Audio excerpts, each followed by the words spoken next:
Hey traders, Nick here, looking at kind of a mini lesson as to when to know how to trade the intraday, basically. Knowing the levels is pretty important.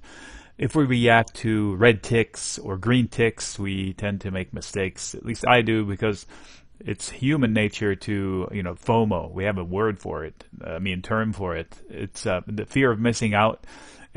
It's natural, so there are ways to avoid it or minimize it. Can't avoid everything. And this is the S&P yesterday and today. I made two good calls, not because I'm a genius, because I stuck to my guns, and I didn't want to commit the mistake that I would make if I didn't know levels.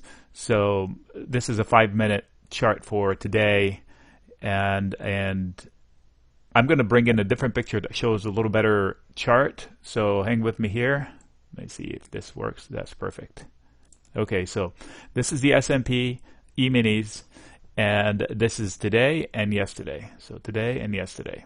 2 days in a row I was chatting with friends, and I called the exact bottom 2 days in a row and made money off of it.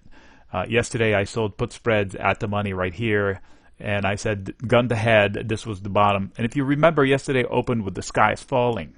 So if I saw this and I was long markets, I'd be, oh my God. So I start buying puts or getting out of my longs and losing money. And then if I see this, I'd add more puts, and then it's the bottom of the day. And then I would lose more money and then I start chasing up here, and then I lose more money up there. So here's the rule to me. So I don't act unless my levels are broken. And I came into the day knowing the levels. And I did have somewhere around this level on my radar and somewhere around that level. And it's if I didn't have these levels, I'd act. And then I saw the test coming. I was like, okay. And then I saw a couple of candles that was immediate rejections, the hollow bottom candles.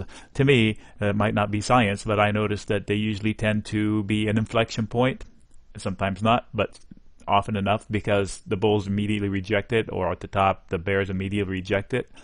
So then you chase it. And then when do you get out? Here's the thing. If I'm long, I don't get long here.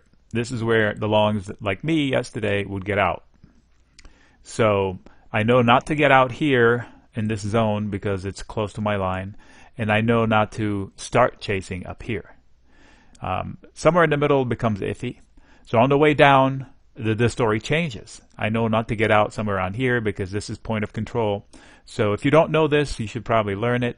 The value area, basically volume profile, and the point of control. And it's not always in the middle. Here it's in the middle. Like here it's not in the middle.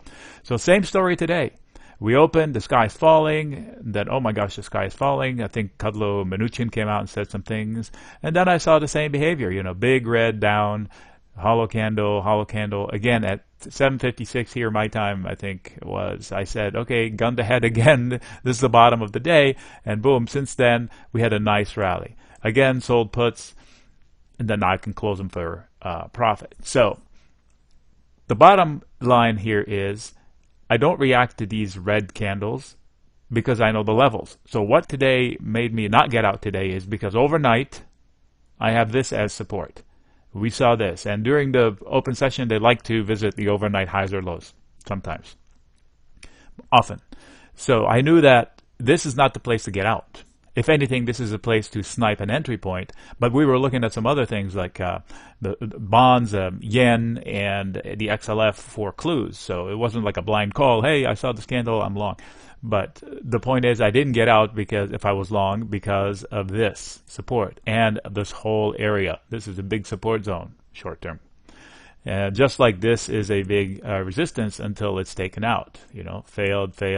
So bottom line, if you look at the 3-day, 4-day, 5-day, whatever, it is range bound. So you hear all the news, oh my gosh, this.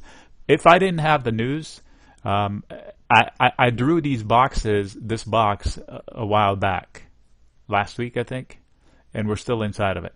So let me see if I can show you. I changed the color from white to green, so I'm going to go. Okay, there we go. That's what I was trying to say. Come on, flip. There we go. So I started with a white box. I drew it last week. I said range bound, breakout from the edges. I said, look, this is this week, and I can still extend it out. We're still in this range. So nothing unusual. Noise, noise, noise. Turn off the news. You can trade the charts without the news. Take the P&Ls for the companies you like. Trade the charts. Gives you clues on the short-term action based on your to manage your thesis in the P&Ls. All right, Nick signing out.